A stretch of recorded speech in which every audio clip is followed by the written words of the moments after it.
I think the sports industry has come a long way in the past several years as it relates to having people of color, women, LGBTQ in positions of power.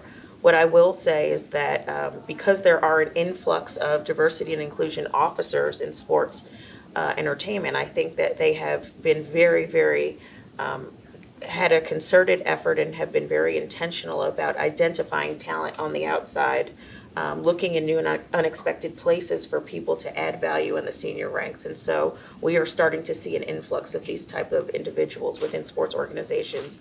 I don't think that we would get an A if we were grading this in terms of our ability to really penetrate the industry the way that we should. But I certainly think that we are far ahead of where we have been in the past several years. I would echo that. And in Major League Baseball, I think it's a really interesting space right now. They've created a diversity council where the team presidents and owners are actually coming together and having conversations around diversity and inclusion, which also includes the ideas on how are you getting more diverse senior leaders into baseball and what does that mean from a business perspective, as well as thinking about diversity on the field. And so I think from a league perspective, we are definitely taking some steps forward.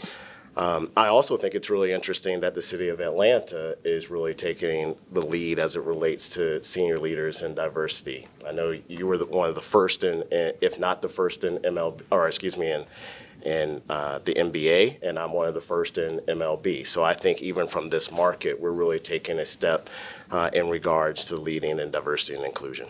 I'm a little bit of a fish out of water here, right? Because I'm a researcher, a psychology professor, and a fan, right? So I'm somebody who's on the outside. So I certainly do think, though, that's what's been said resonates, right? It seems like we're far ahead where we were, if I look at and take the temperature, about 5 years ago or so. The thing that I would say is that it becomes important for us to continue to push. I think diversity doesn't just look diverse. It becomes important to have diverse voices and diverse perspectives. And I think a lot of times what can happen is because you have this person who is from this population or from this group, the thinking is that, okay, well, here we go, because we're diverse as default. But it becomes important for us, and so it's encouraging to look at different places and different pockets of where it is that you have these voices that are disrupting and complicating, excuse me, how it is that people are understood and are seen. And I think that, of course, and I know we're going to go deeper, excuse me, deeper into this, but being that sport is such a juggernaut in terms of being able to present as influential and as a demarcator of where popular culture is, I look forward to more progress and push. And from my perspective, I think it's very different because when I was competing many years ago, you could barely find a sports journalist at a football game, black sports journalists, football, basketball. There were very few, just a handful nationally.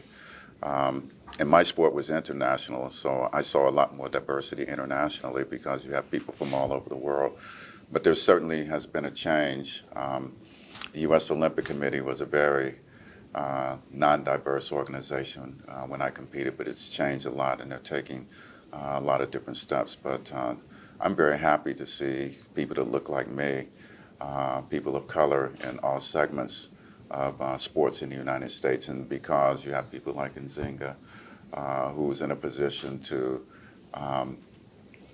recruit more people, discuss what's needed with the upper management, and draw people in. It's very good.